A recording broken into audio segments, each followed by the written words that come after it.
Então, galera, hoje é uma grande honra para a gente aqui, motivo de grande alegria. A gente tem um aluno antigo nosso da casa aqui, que é o Diego. Ele está completando o curso depois de uma longa jornada, e ele vai apresentar para a gente o trabalho de conclusão de curso dele, que é o TCC. O TCC, para quem não sabe, é um trabalho que todos os alunos da ETR precisam entregar, né? Eles fazem com o auxílio de um orientador. No caso, o orientador aqui é o nosso professor Marco Antônio. E essa apresentação de 30 minutos que o Diego vai fazer é uma apresentação que faz parte da composição da nota dele, né? Então, a nota não é só atribuída à monografia em si, ao TCC em si, mas também é composta por essa apresentação oral. No final dos 30 minutos, o professor orientador dele, que é um professor querido nosso da casa também, o Marco Antônio, ele vai ter até 20 minutos para fazer perguntas, e no final a gente faz o encerramento e agradece aí a todo mundo. Espero que seja um momento edificante para todos vocês, tá? E que Deus possa nos abençoar, porque apesar da gente estar aqui agora com um viés acadêmico, a gente sempre fala isso na ETR, o viés acadêmico ele não prescinde da piedade do coração e da crença e da fé que a gente tem que Cristo está aqui no meio de nós, nos abençoando e participando junto com a gente aqui desse momento. Amém? Então, vamos orar para a gente continuar aqui com esse momento de validação aí do trabalho de conclusão de curso do Diego. Pai amado, obrigado, Senhor, porque a gente está aqui, ainda que virtualmente, para te engrandecer, para glorificar o teu nome e para celebrar uma etapa de conclusão de uma decisão que o Diego tomou lá atrás, Senhor, de fazer esse seminário. Tenho certeza que o Senhor enobreceu o conhecimento dele, fez o coração dele palpitar mais forte por ti durante esse período e fez ele crescer em sabedoria, graça e conhecimento, Senhor. Te pedimos que nesse momento aqui agora, no qual o Senhor está conosco, que o Senhor possa abençoá-lo, possa falar através dele, que o Senhor possa abençoar as nossas vidas, Pai. E que o Senhor abençoe o chamado e os projetos que o Senhor tem para a vida ministerial dele, para a família dele e para a igreja dele. Em nome de Jesus. Amém. Diegão, a palavra está contigo. Acho que você consegue se desmutar aí. Mete bronca. Sim. Quero falar muito rápido a respeito desse privilégio de estar reunido com vocês. Estou vendo gente aqui que eu já não vi há algum tempo. Por exemplo, o Mário, um irmão querido, aluno de classe. O Pedro está com a câmera fechada. O Léo, se eu não me engano, eu acho que é o Léo que eu acho que de fato seja. É o Léo também, enfim. Tanta gente querida, né? O Daltro, que é presbítero lá na minha igreja, que é um irmão amado também, tem me acompanhado nesse processo de serviço à igreja, enfim, e certamente posso falar também daqueles que eu não conheço, mas que de alguma forma têm uma similaridade com relação ao seminário, enfim, e é como se fosse da família mesmo, de casa.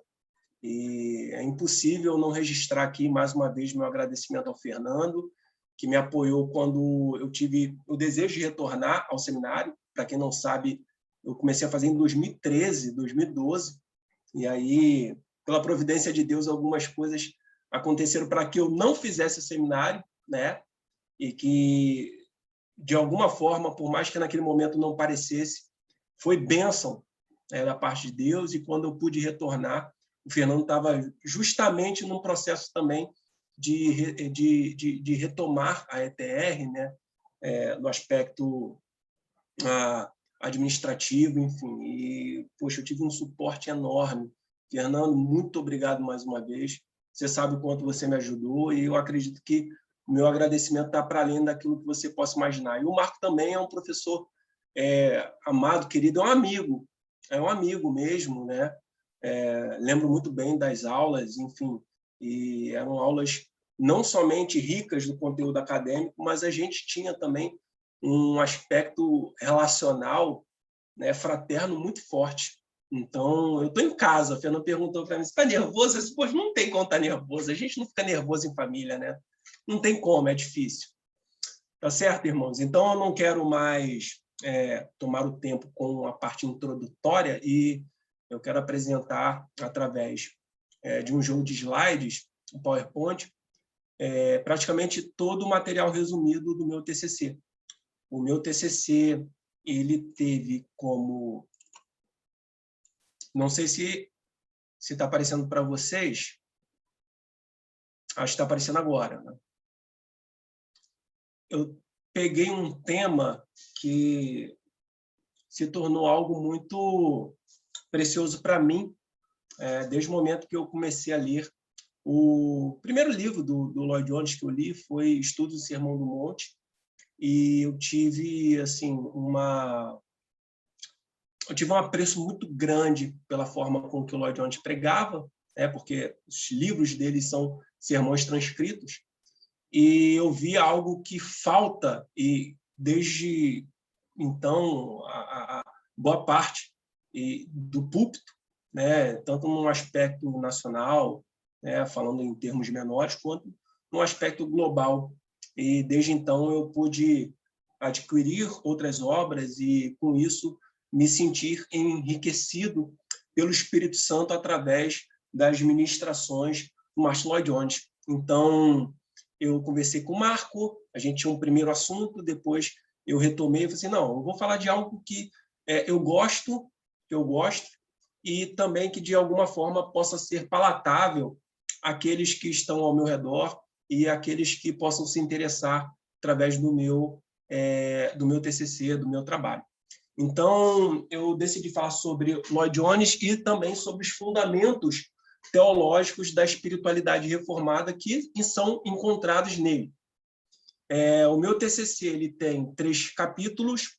Eu fiz uma pequena tirada em um trecho para que não fosse tão longo nessa apresentação, ok? E, sem demoras, eu já vou fazer a inserção da parte introdutória. Então, a primeira parte, eu quero falar rapidamente sobre a vida e sobre a obra do Dr. Martyn Lloyd-Jones. Acredito que aqui muitos saibam da carreira ministerial dele, sobretudo o seu chamado. Para aqueles que não sabem, Lloyd Jones ele estudou para ser médico e, dado o momento da vida dele, ele se encontrou num labirinto que muitas vezes aqueles que têm um chamado pastoral se encontram. E a forma com que ele lidou isso é algo que nos inspira, porque nos mostra que alguém que verdadeiramente conhece o valor e o peso da pregação, verdadeiramente haverá de muitas vezes negar coisas que são lícitas, mas que, por mais possam ser preciosas num certo aspecto, não se sobrepõem ao ministério, não se sobrepõem à palavra, não se sobrepõem ao chamado. Então, primeiro eu quero falar sobre a conversão e a vocação de Lloyd Jones. Martyn Lloyd-Jones nasceu no dia 20 de dezembro de 1899, no finalzinho da virada do século XIX, século XX, na cidade de Cardiff, no país de Gales. Ele é um galês. Lloyd Jones foi o segundo de 3 filhos de uma família humilde. Era uma família membro da Igreja Calvinista Metodista, que eram os reformados calvinistas do país de Gales. Essa igreja ela foi estabelecida por um dos 3 avivalistas galeses, chamado Daniel Holland. Em 1914, a família de Lloyd Jones sai de Gales e vai para a Inglaterra por conta de questões financeiras, de trabalho. Enfim, o pai de Lloyd Jones tinha uma venda, essa venda pegou fogo e ele teve muita dificuldade para poder reaver o aspecto financeiro de sustento da família. E, em 1916, ele, com apenas 16 anos, ingressou no renomado programa de treinamento de médicos do Hospital São Bartolomeu, um dos mais famosos hospitais e escolas da Inglaterra. Esse hospital era o hospital que formava médicos para a família real, dentre outros hospitais e outras casas que formavam a base, não somente de Londres, mas também de toda a Inglaterra. E é interessante observar que, pela providência divina, Lloyd Jones teve acesso a um dos principais médicos desse hospital, que era o Thomas Roder. Ele era um dos médicos da realeza. Falando um pouco e já avançando para a conversão de Martyn Lloyd Jones, não existe uma data específica em que a gente possa pontuar quando ele se converteu, né? A gente até brinca, né, que geralmente a conversão de presbiteriano, de batista, não tem uma data exata. Agora, no pentecostal, tem dia e hora marcadas, né? É mais fácil de a gente situar, é mais fácil de a gente pontuar. Mas alguns acontecimentos na vida de Lloyd Jones o marcaram profundamente. E um desses pontos, principalmente, dizia respeito exatamente da incerteza da vida. Lloyd Jones ele perdeu um irmão cedo.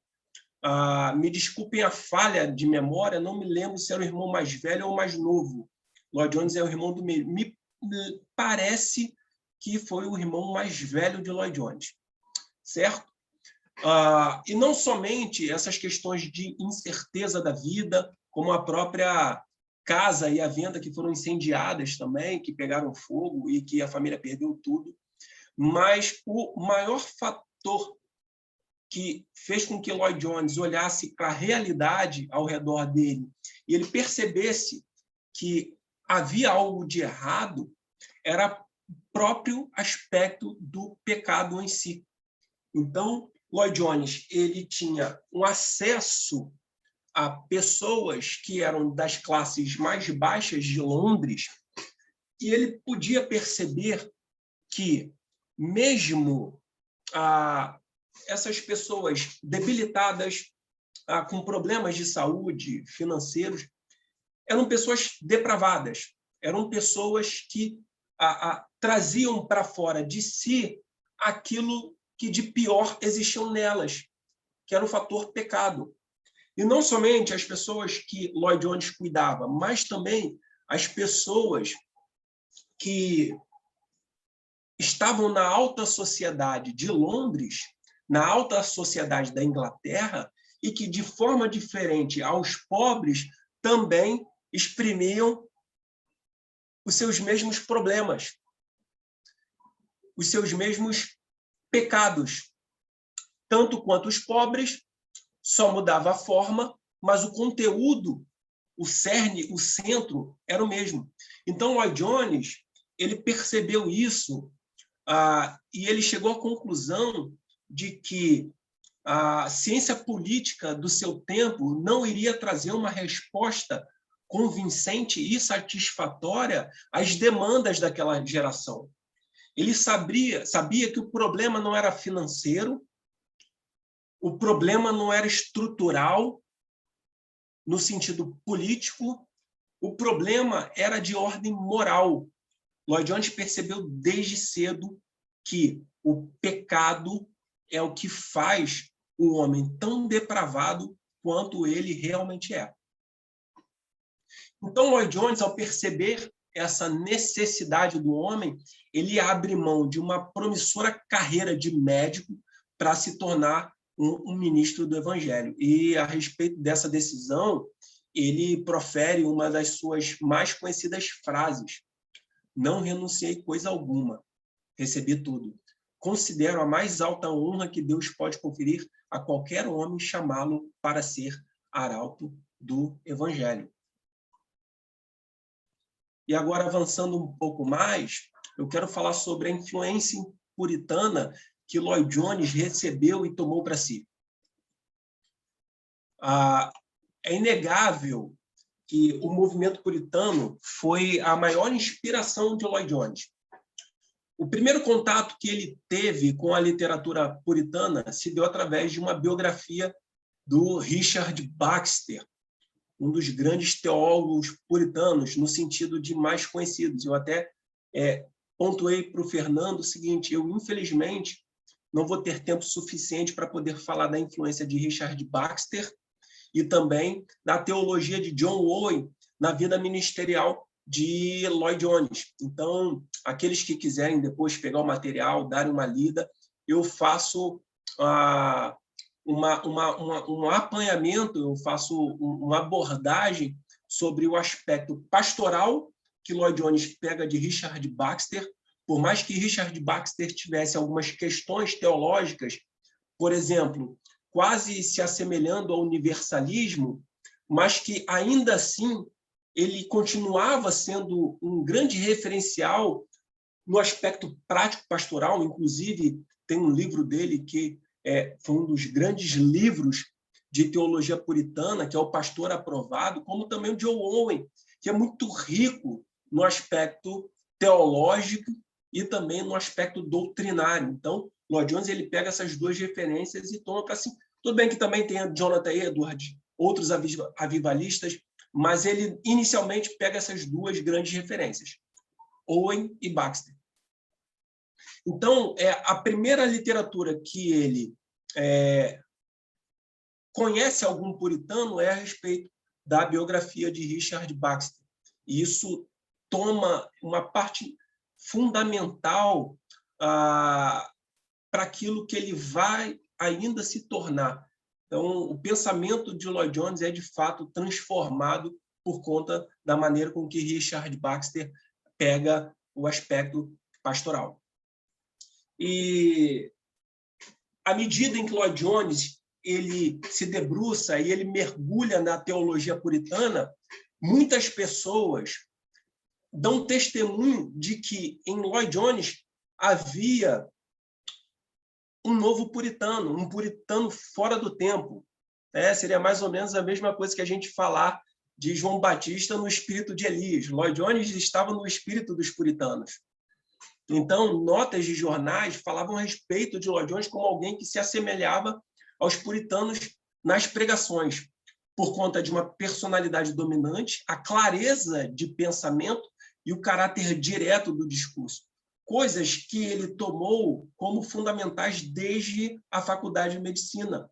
A partir do momento que você precisa dar um diagnóstico, você não pode ser redundante ou você não pode ser prolixo. E Lloyd Jones também entendia que no tratamento de qualquer doença não se busca os sintomas, se busca a causa.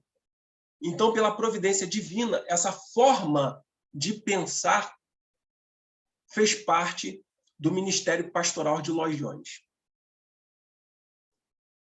Um conceito fundamental entre os reformadores e puritanos que Lloyd Jones tomou para si foi a autoestima da autoridade bíblica exercida na vida cristã.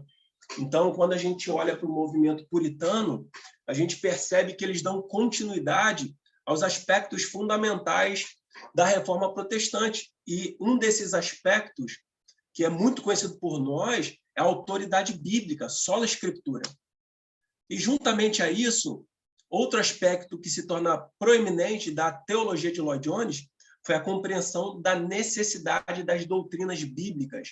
Então, se a gente for, por exemplo, pegar o seu estudo que Lloyd Jones tinha toda quarta-feira na Capela de Westminster a respeito de Romanos, como também o estudo de Efésios aos domingos, que são materiais que nós temos acesso a eles hoje em dia. Eu estou até olhando aqui para a minha esquerda, porque eu estou olhando os livros aqui.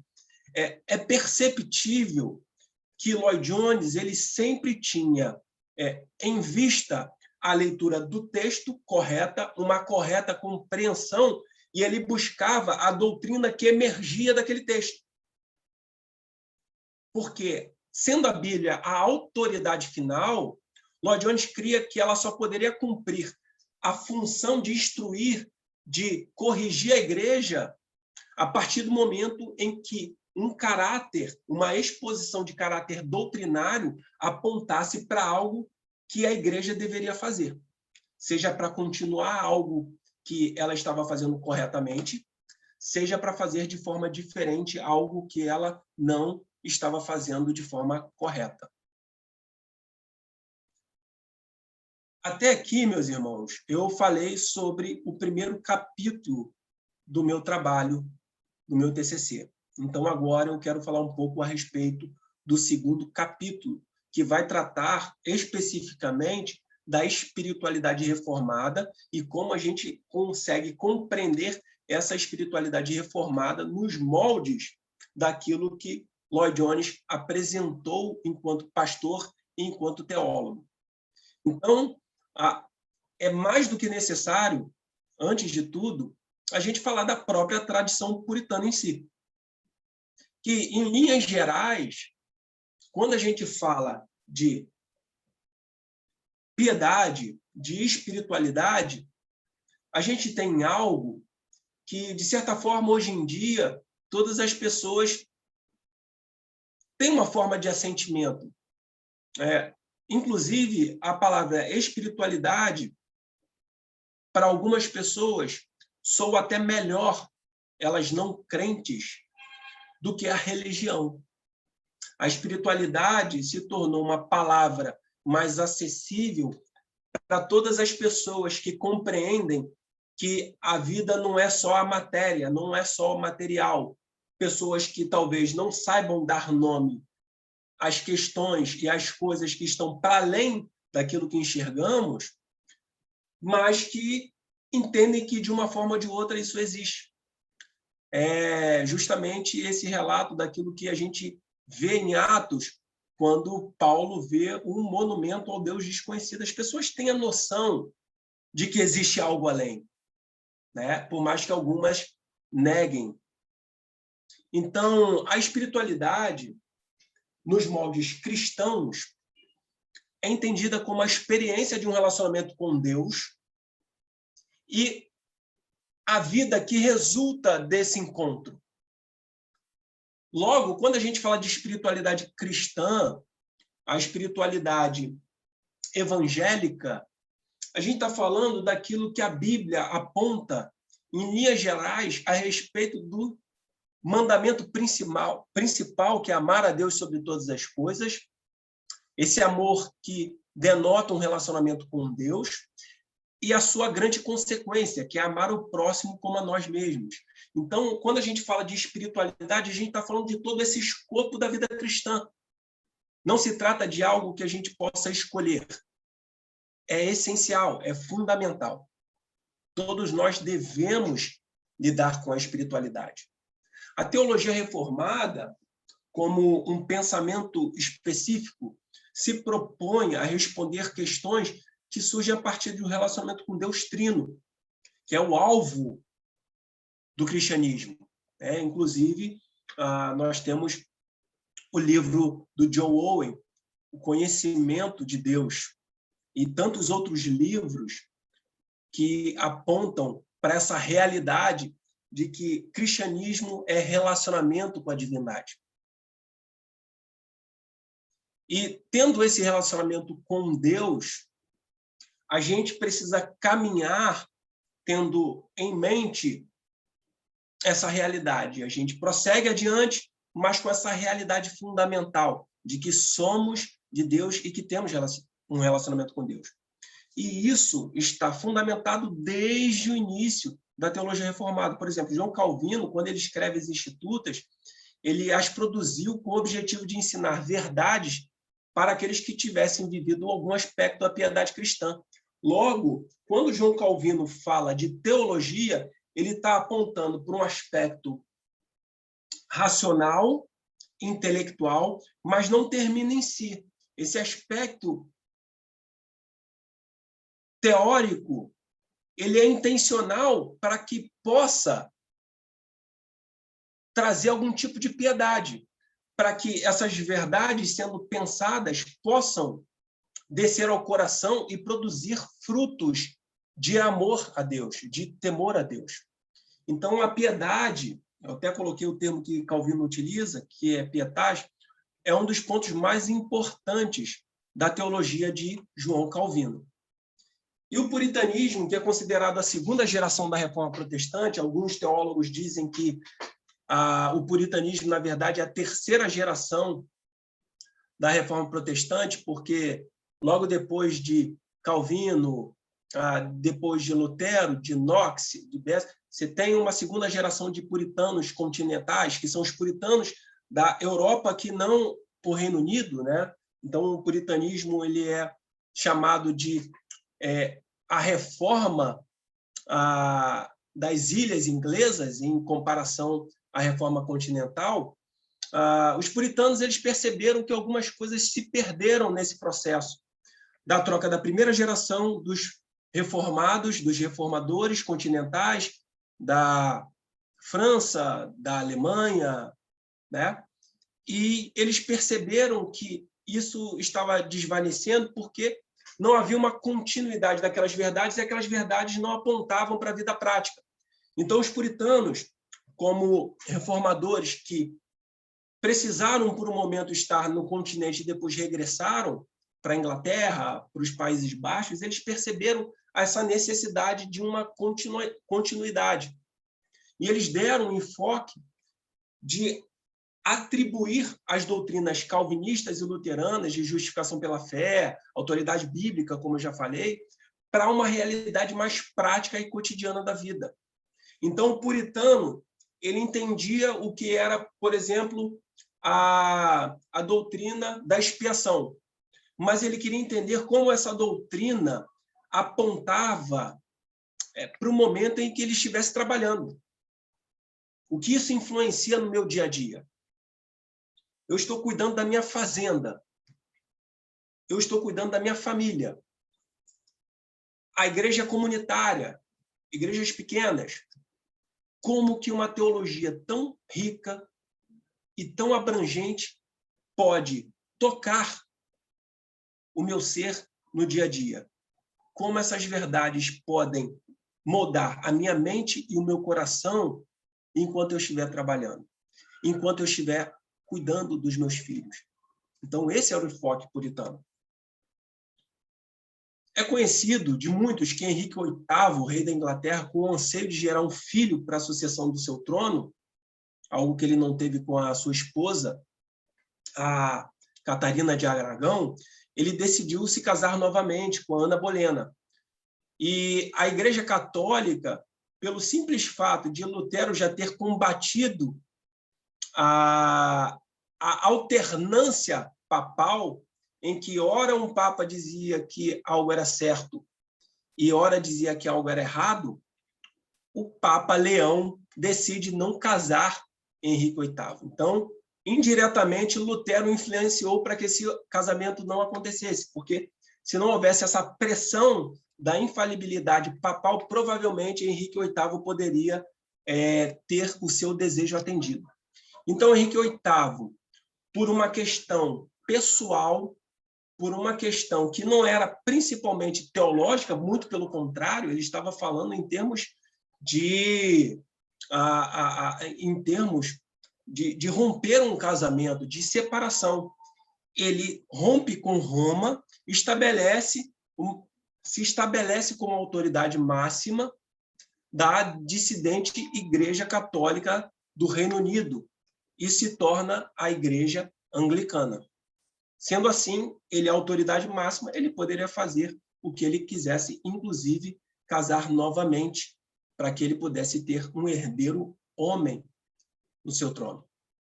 Então, essa separação, não sendo primariamente por motivos doutrinários, como eu falei, não obteve o efeito que alguns cristãos tanto desejavam para a Igreja da Inglaterra. Então, o trono inglês teve alternâncias, por exemplo, nós temos a Maria Tudor, conhecida como Maria Sanguinária, nós temos Carlos VI, que foi a grande esperança protestante da Inglaterra, que era muito novo e, quando assumiu o trono, também faleceu com pouquíssimo, uma criança praticamente, 15, 16 anos.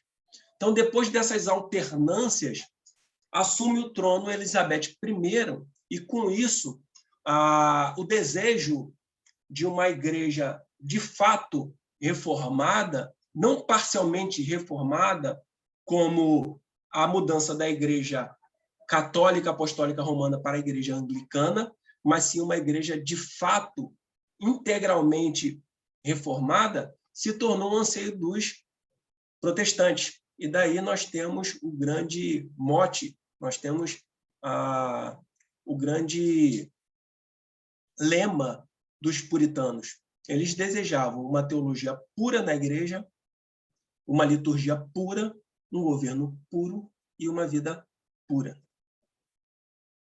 O segundo aspecto do segundo capítulo do meu trabalho aborda as questões da mente e do coração na teologia reformada de Lloyd Jones, sobretudo na sua exposição bíblica. Um famoso teólogo, pastor também reformado, Joel Bick, que tem muitos materiais ligados aos puritanos, relacionados aos puritanos, no seu livro Espiritualidade Reformada, ele afirmou que o problema com boa parte da espiritualidade atual, que é aquela concepção que estamos debaixo de Deus, debaixo da lei de Deus, numa vida que o próprio Deus deu e vivendo no mundo que Deus criou, essa espiritualidade ela não se apresenta de forma solidificada à Bíblia. Então, por exemplo, nós temos uma espiritualidade ritualística no catolicismo e nós temos também, do outro lado, uma espiritualidade completamente subjetiva entre os círculos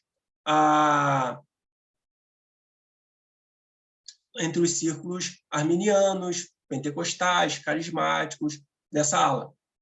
Então, o Joel Bick ele percebe que existe e é fundamental a necessidade desse duplo amadurecimento, tanto da mente, tanto do aspecto intelectual, como também da alma, o aspecto das emoções, os aspectos da vontade, e tudo aquilo que diz respeito aos nossos desejos de um coração transformado. Então, Lloyd Jones, sobre isso, falou da simetria do caráter da vida cristã, onde nós não podemos dar uma ênfase exagerada ao intelecto, à parte racional, como também a gente não pode ir para o outro lado, que exagera as questões afetivas, a parte emocional. Os puritanos entendiam que não somente o aspecto intelectual era importante, como também as partes que diziam respeito às afeições. Inclusive, nós temos o livro do Jonathan Edwards, Afeições Religiosas, em que ele escreve num cenário de avivamento, e ele percebia que dentro daquele cenário de avivamento existiam muitos... era muito extremado a postura de algumas pessoas, e o exagero não era pouco. Então, ele escreveu um livro para que houvesse um equilíbrio a respeito desse aspecto da vontade, das afeições, das experiências, que não abrissem mão também da parte intelectual. E, indo agora novamente para Lloyd Jones, alguns pontos na sua pregação que são notáveis, que nos saltam os olhos, que dão base e que dão fundamento para esse crescimento simétrico do cristão, porque ele mesmo dizia que não bastava um crente girino, onde havia só a cabeça e não tinha corpo. Ele era um dos grandes entusiastas de uma experiência genuína com Deus. Inclusive, Lloyd Jones ele é uma boa porta de entrada para aqueles que são de tradição arminiana, pentecostal, e que querem buscar uma teologia reformada que abraça algumas questões da experiência. Então, Lloyd Jones é um excelente ponto de convergência e uma excelente porta de entrada para que haja essa coesão e talvez deixar de lado algumas questões que são exageradas, mas que valoriza, por outro lado, outros aspectos tão importantes relacionados à piedade que muitas vezes se apresenta em termos experienciais. Então, da pregação de Lloyd Jones, nós temos, primeiramente, autoridade fundamentalmente bíblica, seguindo aquele padrão puritano, e que excluía filosofias e considerações pessoais sobre um determinado tema. No livro Pregação e pregadores, Lloyd Jones falava a respeito dos pulpiteiros. Ele dizia que os pregadores que não traziam a mensagem de Deus eram profissionais de púlpito, que servia muito mais para poder entreter as pessoas do que, de fato, trazer um alimento sólido e uma mensagem verdadeira do Deus verdadeiro. Em segundo lugar, Lloyd Jones enfatizava a necessidade da extração de uma doutrina, como eu falei, sendo este o princípio, o fator regente da vida do cristão.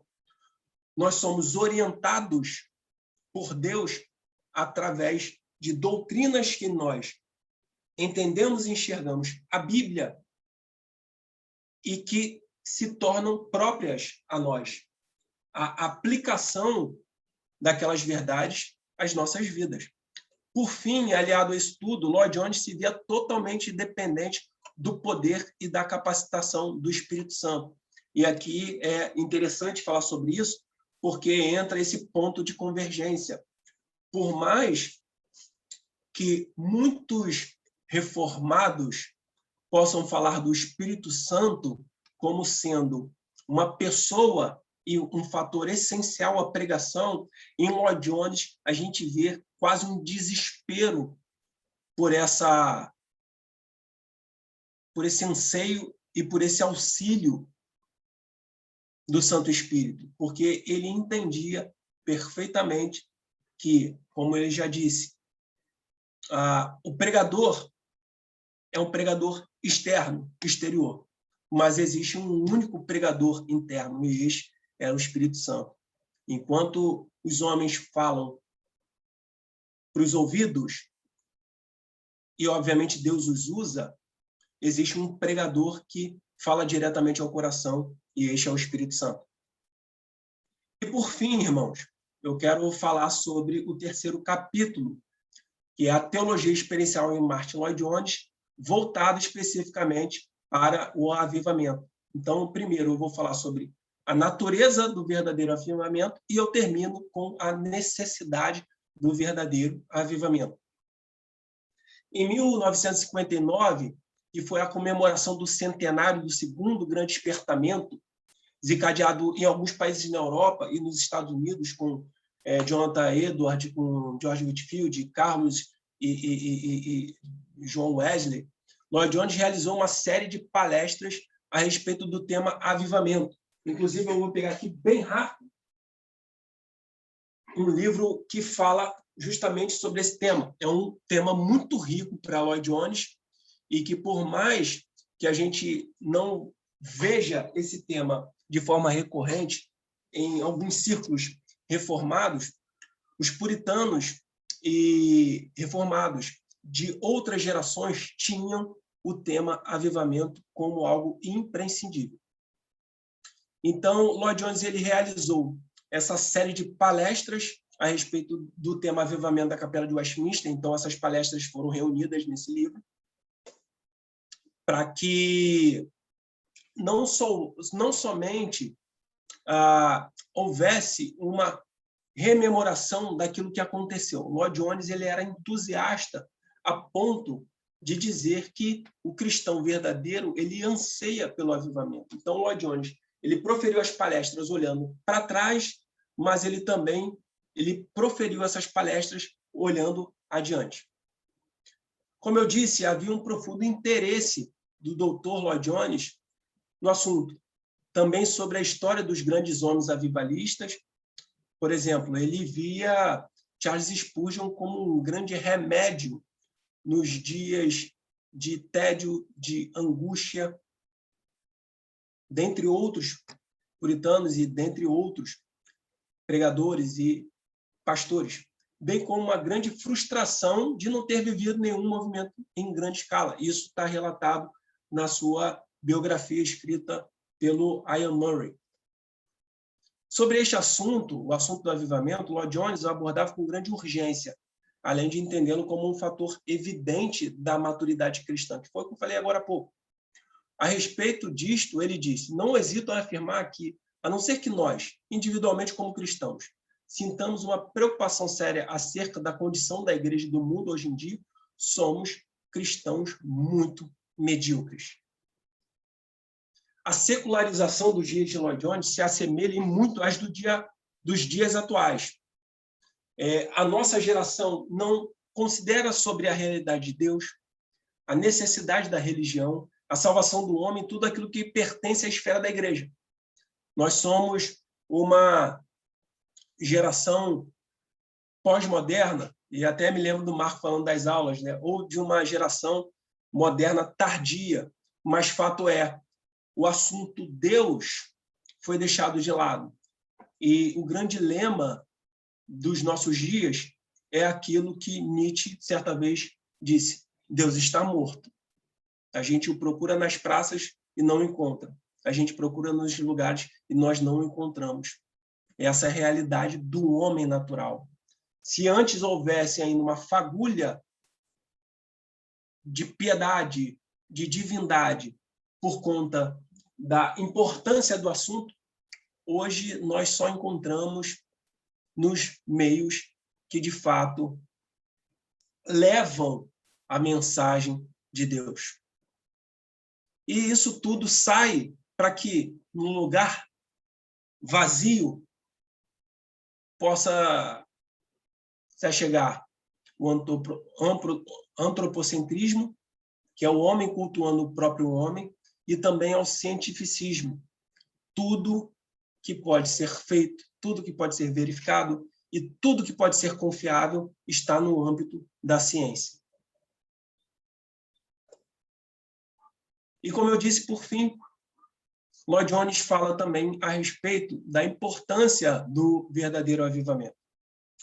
No livro Avivamento para a Igreja, o papel do Espírito Santo e da oração na renovação, Franklin Ferreira afirmou que o aumento exponencial de denominações no Brasil, principalmente na segunda metade do século passado, não se traduziu em transformação da sociedade. Então, a gente pega aí a segunda metade dos anos, pegando aí anos 50, 60, 70, 80, e existiu um crescimento exponencial de muitas denominações e uma proliferação de igrejas. Mas isso não traduziu, em termos nacionais, para uma transformação da sociedade. E uma possível explicação para a pouca efetividade da presença cristã nessa sociedade é a promessa de conversão, sem que, de fato, nunca tenha havido uma. Os moldes modernos de evangelização têm a sua origem em Charles Finney. Então, Finney nasceu numa família calvinista, só que ele passou a considerar a teologia reformada doutrinariamente seca. Em parte é verdade, porque em seu período os seminários teológicos reformados estavam sofrendo muitos ataques com uma leitura existencialista da Bíblia e existencialista de verdades essenciais.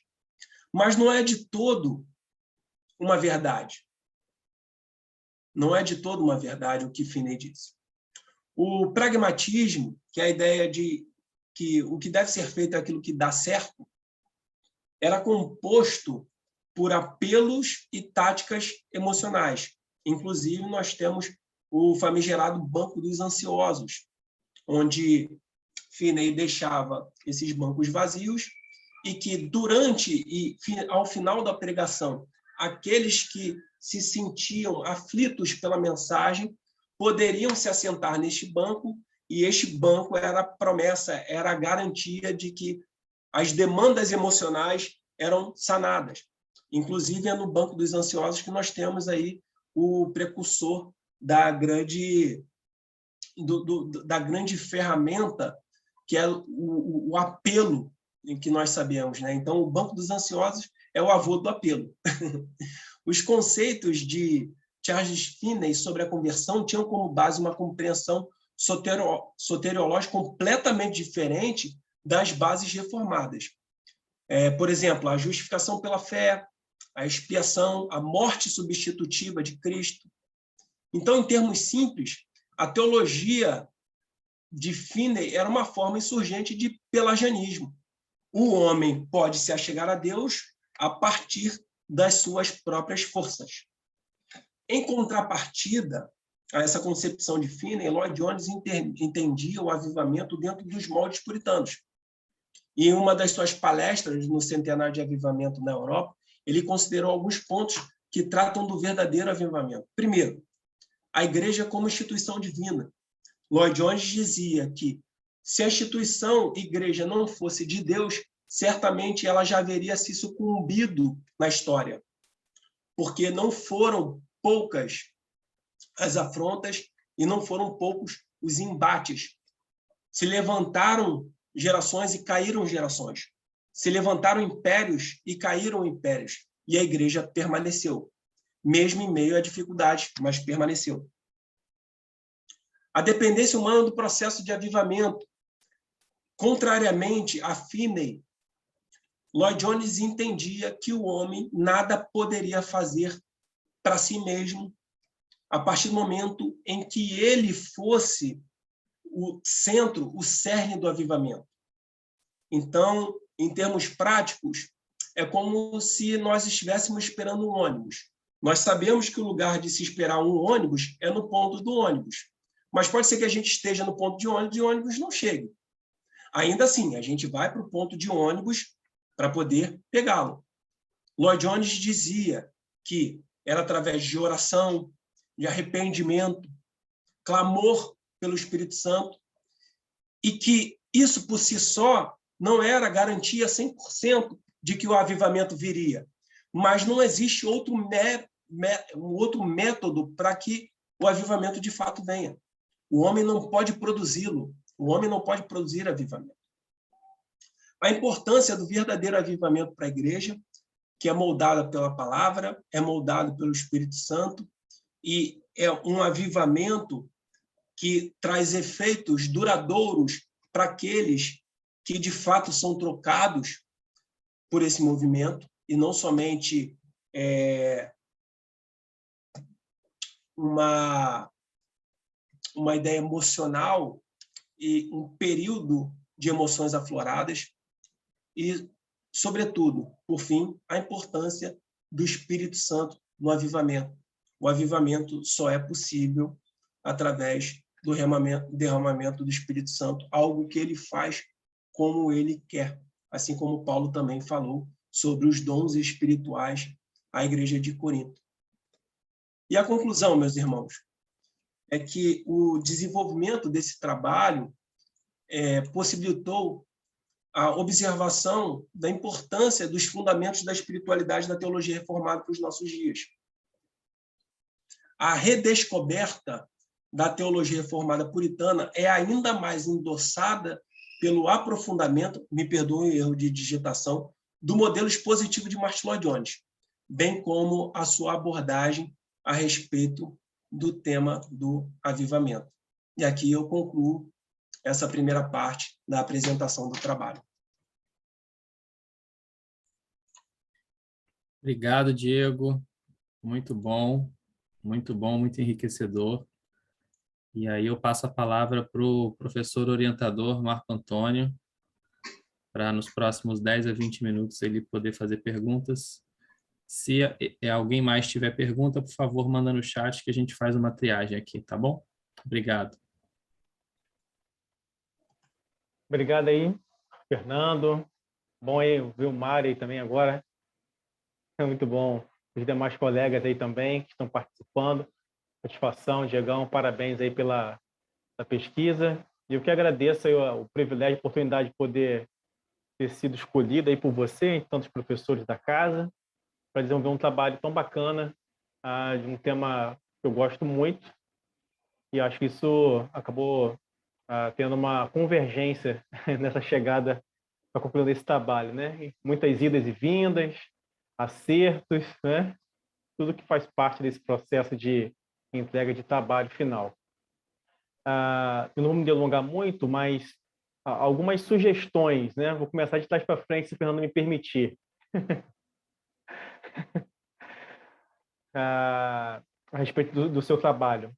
Eu gostei muito. Uma sugestão, de repente, você pensando, de repente, numa especialização ou no mestrado, trabalhar, de repente, um autor que você falou, que eu gosto muito, que é o Joe Owen, em um dos seus do capítulo 2, você vai desenvolver um pouco mais essa relação trabalhando com o Richard Baxter e o Joe Owen como influenciadores do ministério do Martyn Lloyd Jones, como de fato. Isso é nítido nos escritos do Martyn Lloyd Jones e pelo biógrafo do Martyn Lloyd Jones, que é o William Murray, que é muito prolífero, escreveu e escreve ainda, né?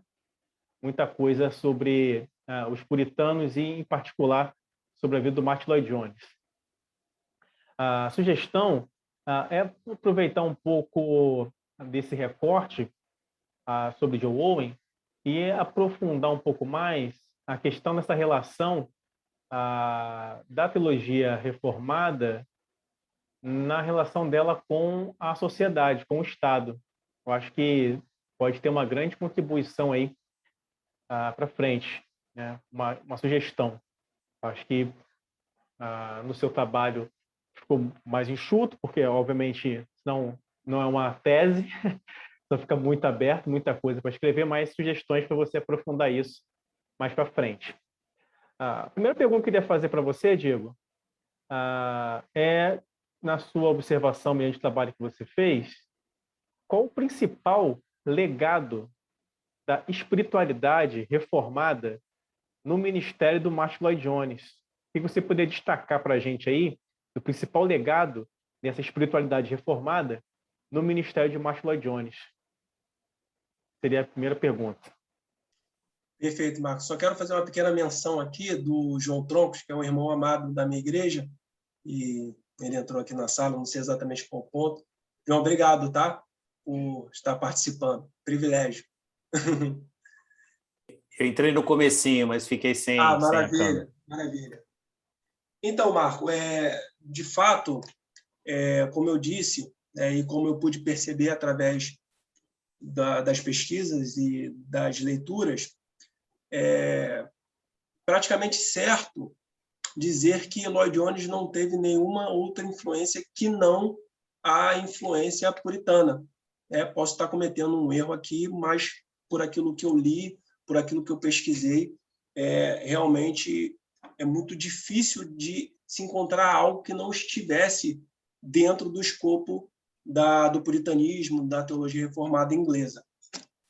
Inclusive, um primeiro ponto que me vem à memória é até mesmo o aspecto característico da pessoa em si, né? Lloyd Jones, ele era um galês pregando para ingleses.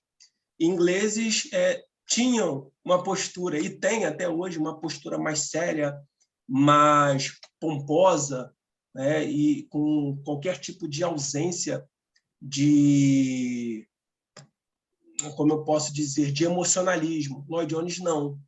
Ele era justamente o ponto fora da curva que fazia com que aquela geração, de certa forma, pudesse sentir numa igreja a presença de Deus.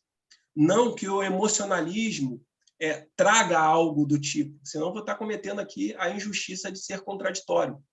Mas Deus utiliza disso também para poder, de forma mais certeira e mais profunda, falar à sua igreja. E um desses aspectos da espiritualidade reformada em Lloyd Jones é justamente isso. Lloyd Jones ele tinha a plena compreensão de que a pregação não era somente a projeção de palavras, não era somente falar sobre alguma verdade bíblica.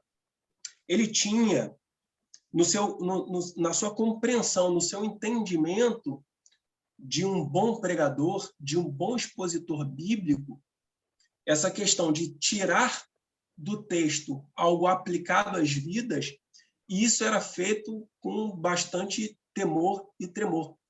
Lloyd Jones, certa vez, falou que a pregação é lógica em chamas, raciocínio eloquente. E era isso que os puritanos e os reformadores, os grandes reformadores, defendiam. Por exemplo, eu me lembro de Richard Baxter, quando ele dizia que, no seu livro, quando ele disse que para qualquer pregador é muito fácil parar uma semana para estudar para um sermão, mas que são poucos os pregadores que estudam um dia para serem mais santos.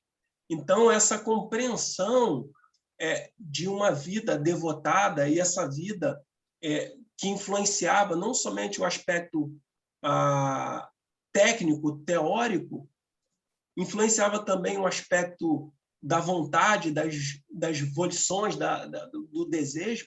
Eu acredito que isso foi uma das grandes heranças que Lloyd Jones soube aproveitar, dentre outras questões também, como a própria pregação expositiva, que na época do Lloyd Jones era uma pregação que não estava em voga. Hoje, a gente, nesse contexto brasileiro, nós falamos de pregação expositiva porque a gente ouve Nicodemos, a gente ouve Hernando Dias Lopes, a gente ouve o Fernando, a gente ouve outras pessoas também, mas naquela época não existia. E Lloyd Jones ele batalhou pela pregação expositiva como método de pregação por excelência. E aí também tem muitos outros assuntos, acredito que pelo menos esses dois aspectos sejam interessantes para serem abordados nessa pergunta. Bom, muito bom, muito bom. Tem um livrinho livrinho, né? Porque é um livro sem importância, não, porque é pequeno, tá, gente? Do Ian Murray, chamado O Legado de Martyn Lloyd Jones, da editora Pés, que ele vai abordar de maneira muito sucinta a influência, a importância do Martyn Lloyd Jones e o legado dele no aspecto da pregação, da sua espiritualidade, que vale a pena também ser contemplado em possíveis pesquisas mais para frente aí sobre esse autor, que é muito, muito bom, muito prolífero. Minha segunda pergunta boa parte do seu trabalho, Diego, somente acho que no capítulo 2, você dedica boa parte descrevendo sobre os aspectos da teologia experiencial nas obras de Martyn Lloyd Jones. Você dedica uma boa parte do seu trabalho descrevendo esses aspectos da teologia experiencial nas obras do Martyn Lloyd Jones. Aí a pergunta, diante disso, né, não deixa de ser uma provocação para a gente, por que no meio reformado, mediante o trabalho que você fez, ainda é tão difícil a gente conjugar teologia e piedade? Olha, Marco, então, isso acredito que na história tem algumas respostas, obviamente que eu não tenho a capacidade de fazer de forma completa essa abordagem, mas, como eu disse anteriormente, até mesmo no trabalho, na apresentação do trabalho, a gente percebe que no período do século XIX e também no século XX, né, existe um enfrentamento muito grande sobre a autoridade bíblica, sobre verdades que estão para além da compreensão humana, e quando a gente vê desdobramentos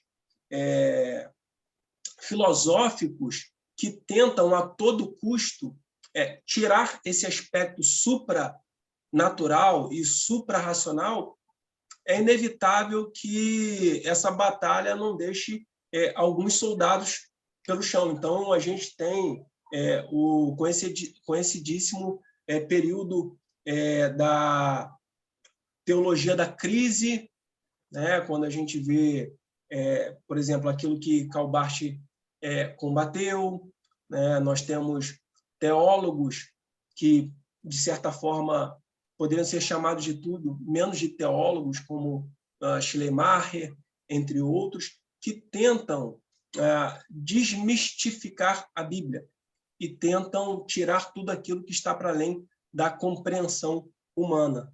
Então, a gente vai falar do Schleiermacher, como eu falei, a gente poderia falar de outros teólogos também, e desde a leitura de Kant, né, que existe esse embate sobre o naturalismo. Isso aí tem desdobramentos filosóficos, políticos, enfim.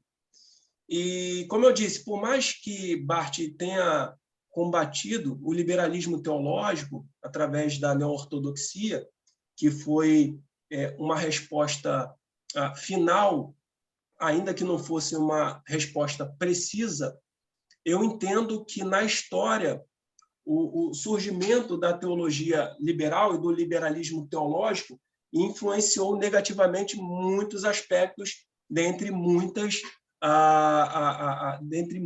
círculos teológicos. Então, entendo que, a partir do momento que houve esse problema, os nossos seminários, os seminários denominacionais, né, sobretudo os seminários reformados, sofreram com isso. E uma tentativa de liquidar essa fatura foi uma supervalorização de questões relacionadas à compreensão técnica, né? A ponto de você, por exemplo, defender com unhas e dentes de que Deus pode fazer milagres, mas, ao mesmo tempo, não sentir de fato ou não reconhecer de fato que esses milagres de fato existiam ou que possam existir, né? Salvo algumas questões que são discutíveis, como dons do Espírito Santo, etc., né? Mas, ao longo da história, foi percebido isso, e também os seminários, com a tendência de fazerem pregadores em massa, acabaram moldando um único tipo de teólogo.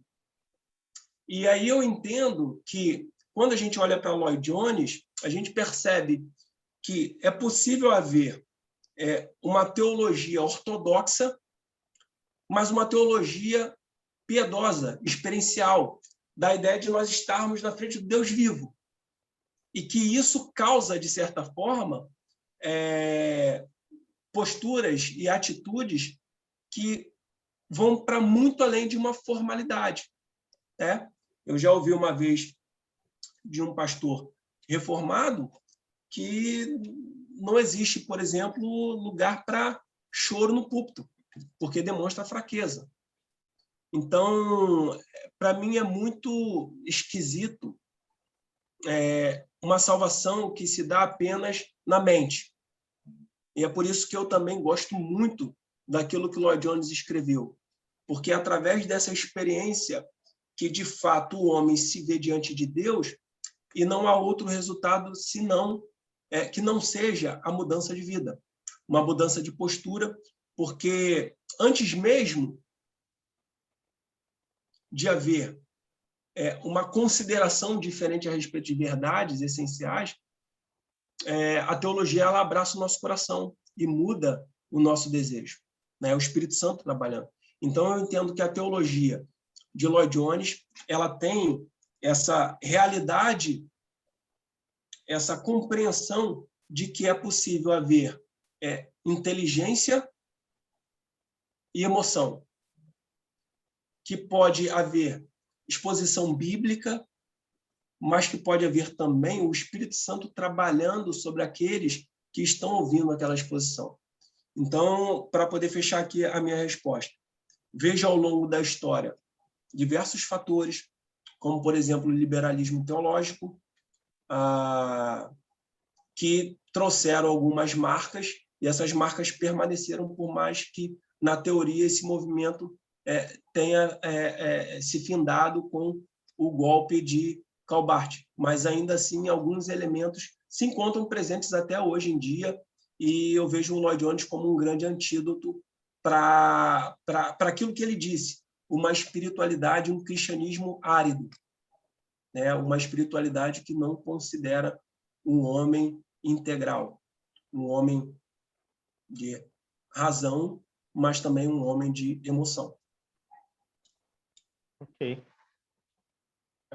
Fernando, duas perguntas, né? Não quero também me delongar aqui com um questionário, com muitas questões aqui.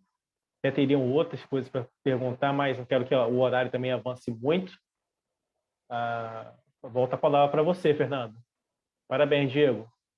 Deus abençoe a sua vida e seu ministério. Obrigado, Marco. Obrigado, Diego. Diego, só para a gente fechar, vou te dar 3 minutos para a resposta, para ninguém, para não estender muito. Pegando esse viés prático que a pergunta do Marco abordou agora no final, e com base em tudo que você expôs para a gente, eu queria que você desse a sua opinião sobre os sinais pragmáticos de uma espiritualidade inconsistente, sob o viés do cristão, não propriamente do pregador. E aí fica livre para falar o que você pensa. Perfeito. Então, eu vejo, até mesmo por ter sido parte de movimentos que enfatizavam aspectos pragmáticos e uma elevação dos sentimentos, eu vejo essa abordagem como uma abordagem que muitas vezes ela pode até funcionar num primeiro momento, mas que ela carece de fundamentação bíblica e de embasamento sólido. Como eu disse na minha apresentação, a grande sacada e a importância que Lloyd Jones deu à pregação foi justamente porque ela poderia ter o seu aspecto doutrinário. Então, é através da doutrina que nós fundamentamos a nossa vida. O Senhor Jesus Cristo, no final do Sermão do Monte, ele falou, olha, quem ouve as minhas palavras e as pratica é semelhante a alguém que construiu uma casa sobre a rocha. E aqueles que não praticam são aqueles que constroem sobre a areia. Então, até por ter sido parte disso, como eu já disse, muitas vezes essa ideia da abordagem emocional toca, de certa forma, a nossa vida, só que ela não aponta para questões essenciais ao longo da nossa vida. Então, por exemplo, se eu tenho completa convicção de que Deus pode fazer algo fantástico na minha vida e não o faz, a resposta pragmática é que eu falei em algum outro aspecto.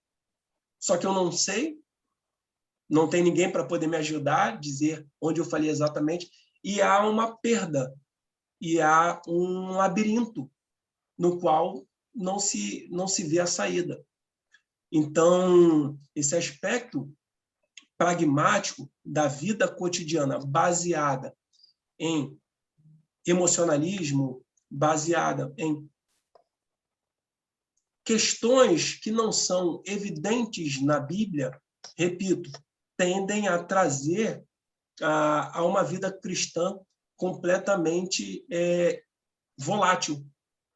A Bíblia ela nos dá inúmeras certezas e nos dá certezas relacionadas àquilo que é essencial. Então, uma teologia robusta, sólida, que vai fazer esse contraponto, me dá garantia sobre aquilo que eu preciso ter garantias e aquilo que eu posso buscar e aquilo que é subjetivo, eu tenho princípios na Bíblia que me orientam. Eu não preciso ter promessas a respeito de algo que Deus nunca falou. Então, eu entendo que esse pragmatismo ele pode ser, num primeiro momento, até cativante, mas ao longo da caminhada cristã, ele pode ser prejudicial.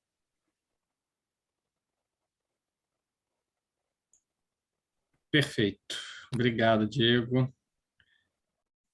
Gente, então assim, eu acredito que a gente pode finalizar. Eu não identifiquei nenhuma resposta, nenhuma pergunta, perdão, no chat. Queria te parabenizar, tá?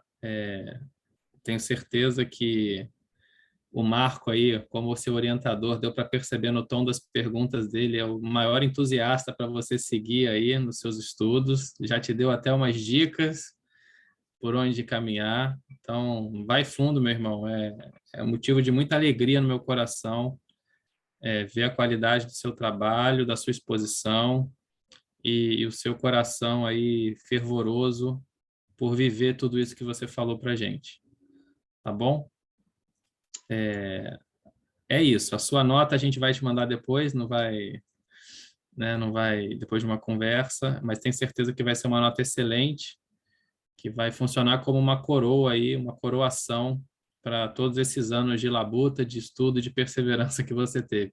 Que é algo que a gente sempre fala e conversa com os alunos, não desiste, não desiste, continua. Sou testemunho vivo disso, né? Isso. Isso é algo que a gente vive aqui, porque é impossível uma pessoa que começa a trilhar o caminho do seminário teológico com a gente e não enfrenta dificuldade, seja de ordem emocional, seja de ordem financeira, seja de ordem familiar. Isso não existe aqui, né? Então, é porque a gente crê que a nossa luta é contra principados e potestades, e a gente sabe que isso interfere mesmo, né? Porque Deus quer nos capacitar cada vez mais para a obra que Ele quer realizar por meio de nós. Tá? Então, fico muito feliz de ver você chegar aqui na linha. Eu não vou falar que é a linha de chegada, porque o cristão nunca tem uma linha de chegada, né? Fico feliz de ver você completar mais esse degrau aí na sua caminhada com Cristo e da ETR fazer parte da sua história e de você fazer parte da ETR. Tá bom, meu amigo? Eu só tenho a agradecer, Fernando. Como eu falei desde o início e termino falando sobre agradecimento por você, por Marco, meus colegas de classe, saudades das vezes que a gente tinha que andar à tarde da noite, né, falando sobre teologia. Poxa, é fantástico, né? Agora estou vendo o Léo melhor, agora está mais claro, estava no escuro. Com certeza, eu olho para trás e vejo que foram grandes anos, né? Ouso dizer que foram períodos assim onde eu me vi assim num relacionamento com Deus muito muito próximo por conta da convivência com vocês, né? Hoje tenho isso de outras formas, né? O João é prova viva disso, está aqui me apoiando, né, como parte lá da Alvorada, da minha igreja, mas foi um momento e continua sendo precioso. E eu tenho certeza que a ETR é uma casa, como eu disse, e eu espero que, não sei, né, seja visitando, vendo os amigos, né, mais para frente, quem sabe um dia colaborando de alguma outra forma, né? É uma casa que eu tenho, sem sombra de dúvidas, é um lugar que eu tenho muito carinho. Vai ser um prazer, Diegão, contar com você aqui, tá bom? Obrigado, tá bom, Fernando? Obrigado mesmo. Obrigado a você. Queria, já que a gente, né, reforçou hoje aqui com o Diego que razão pode conviver com emoção, queria convidar os alunos aí e o professor orientador a desmutar e a gente dar uma salva de palmas para o nosso aluno aí. Vou desmutar aqui. Maravilha. Aê! Diegão, foi lindo, cara. Que alegria. Muito bom. Parabéns, cara. Parabéns. Deus abençoe sua vida, Diego, meu irmão. parabéns, cara. Parabéns. Obrigado. Eu agradeço pela generosidade sua quando eu cheguei aí na ETR, aí, zero teologia. Você foi uma pessoa que teve generosidade de me receber, paciência. Obrigado. Estou muito feliz com essa conclusão aí. Da mesma forma que você fala de mim, eu posso falar de outras pessoas também. Eu acredito que é isso que dá corpo ao corpo de Cristo, né? Amém. Eu sou mais um aí para ajudar, para poder colaborar, para poder somar. Show de bola, gente. Um abraço aí, boa noite. Um abraço para vocês, boa noite aí, tá? Obrigado, gente. Deus abençoe vocês. Com Deus. Parabéns, Diego, mais uma vez. Parabéns, Diego. Parabéns mais uma vez, Diegão. Parabéns. Valeu, Mário. Valeu, João. Prazer. Valeu. Igualmente. Tchau, boa noite. Nós estamos juntos. Valeu.